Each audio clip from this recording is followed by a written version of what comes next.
Hey, what is up mortals, it is Rin here, and before we get into today's video, there is something I'd like to say. I'd like to let you all know that we have a merch store. Some of the items in here are only available for a limited amount of time, so if you are interested, go into the description and check it out. Each purchase helps us make more content. Secondly, if you didn't know, only 7.2% of you guys are subscribed to us. So please hit that subscribe button and click the bell icon. Now with that out of the way, let's get into the video.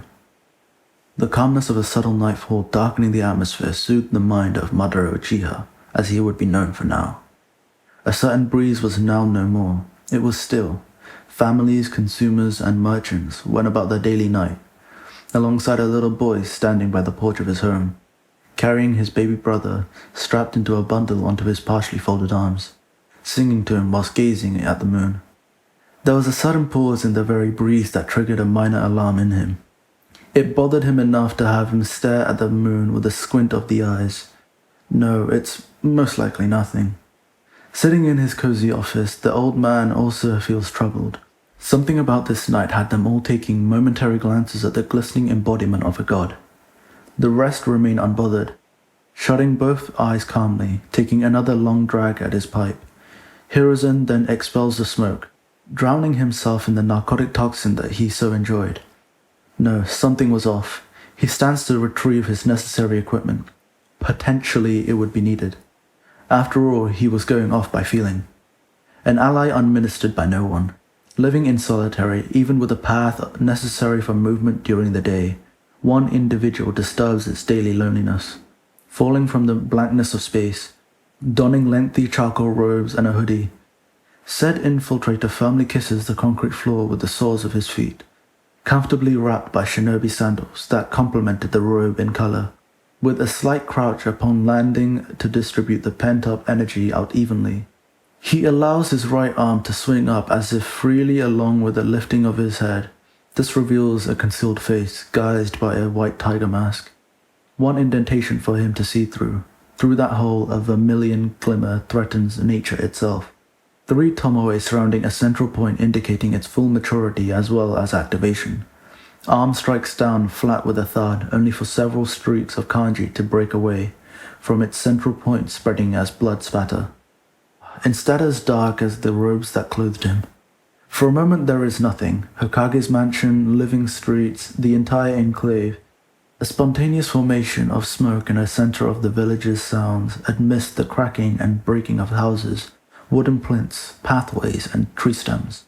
From the very clusters of dust enveloping a monstrosity of a shadow is born a colossal entity. In the blink of an eye, what the village feared most had abruptly made its return with a little to no effort. Several tails, 9 to be precise, swing out, back clearing the cloud of smoke, bringing villagers to the bottom of the hierarchy to realization. 9 Tails was about to destroy Konoha. Many had fallen right beneath its limbs, squashed along with their respective homes into a messy mush. Others fell right before it, injured and helpless, awaiting an inevitable death. QB! Hundreds are able to muster screams and alert others who had no idea what was going on. Stampedes become and the village erupts to turmoil. Lord Hokage, don't worry, I'll handle this. Clicks, metallic clanks and zip sounds. Hiruzen had just finished preparing. His gut feeling was right after all. Accompanied by nearly 10 Anbu, they head to the site fast. The third fire shadow was now attempting to push the beast outside the village, using a transformed Monkey King, Enma. Flames threatening clusters of smog had overtaken the center of the village and spreading fast. Not only that, but war cries resonate from the distance, trees being uprooted, homes being trampled on. The vile beast rampages with an unholy vermilion powering its perspective optics.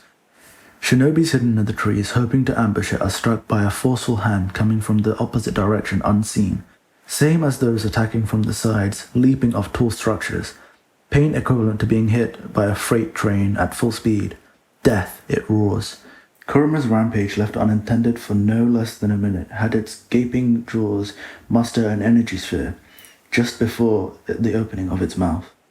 Violet droplets and azure streaks formed from nothing converge into a single ball of intermixed energy that quickly stabilizes into said shape. Heavy winds carry it forward as if it is shot from the beast's mouth towards the stone-faced monument, leaving unrivaled destruction in its wake, a complete lane of total chaos trailing it. Second to collision, widespread streams of kanji formula stretch out to the very air ahead of the tailed beast bull. The explosive spear is devoured by pure space. A kunai held by Minato, marked with a Hiroshin, flipped amidst the disappearance of the bull, prompting its transportation further out into the barren lands away from civilization. From now, Konoha is saved from a large-scale explosion. Behind the fourth Hokage, the Phantom resurfaces, rushing to grab hold of him, but is quickly disturbed by Minato's arm, swinging back with a marked kunai. Into Madara's head it goes, and Minato's arm, the enemy finger, slips through. A confused expression forms on his face, and his attack literally phases through the masked man. Grasp. Madara's hand firmly locks at the Hokage's at the wrist. Just then, wisps of visible air swirl around into a central point, being the only noticeable indent on his mask. The Minato he subdued is twisted and turned, being warped into Kamui. As he is a procession of information, he prompts to use the Flying Thunder God from Kamui's inescapable grasp. He manages to escape, albeit thinly. The focal point of the absorption space withers into nothingness. Before we get back into the story, I'd like to say that we have a second channel called Anime Deep Dive. Anime Deep Dive goes deep into the facts and lore of a wide variety of anime. Now, in case you guys didn't know, we are a secondary channel to our main channel, We the Celestials. We the Celestials is full of fun what-if stories.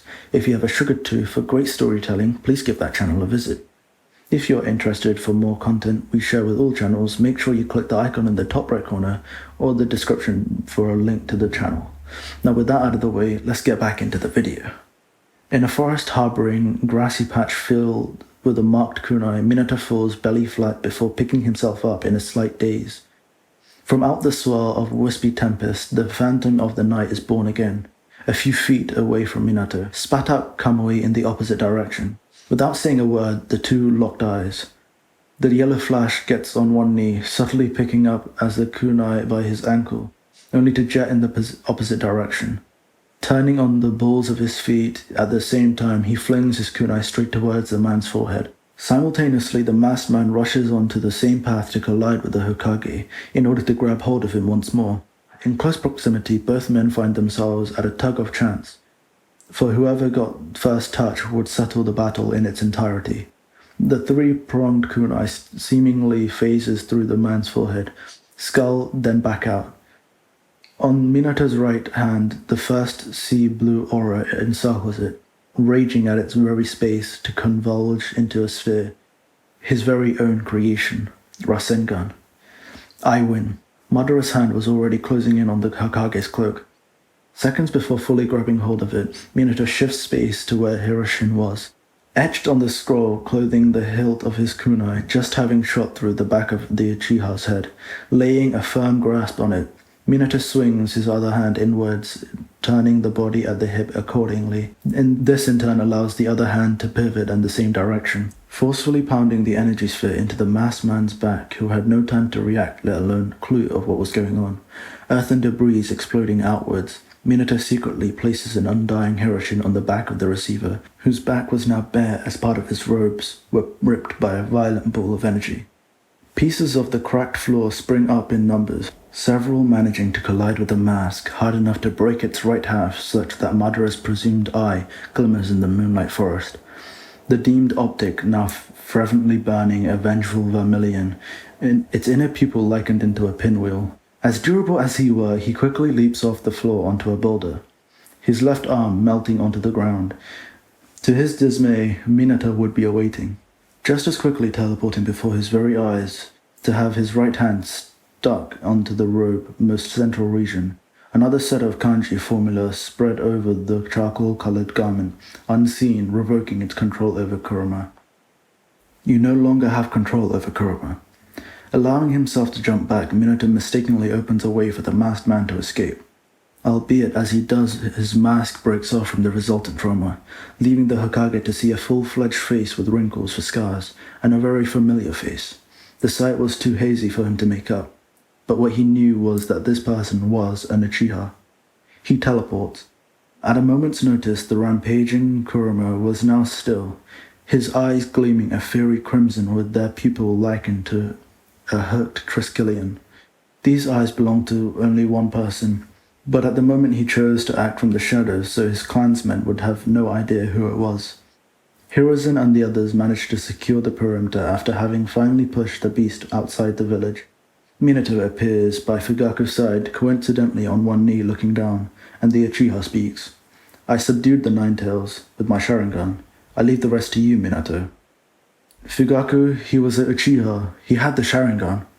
At the moment, the two looked at each other, both with similar facial expressions of surprise and confusion. Thank you all for watching the video to the end. Now there are a few more things that I'd like to go over before the video ends. I'd like to thank the writer for this video as well as the editor for this video. Their details will be in the description. If you're a voice actor, editor or writer, or you're interested in becoming one of those, go to the Discord that is in the description of this video and hit up the head of one of those areas. We're always looking for new members to join us. That's it from us for today's video, so thank you all for watching and have a great day.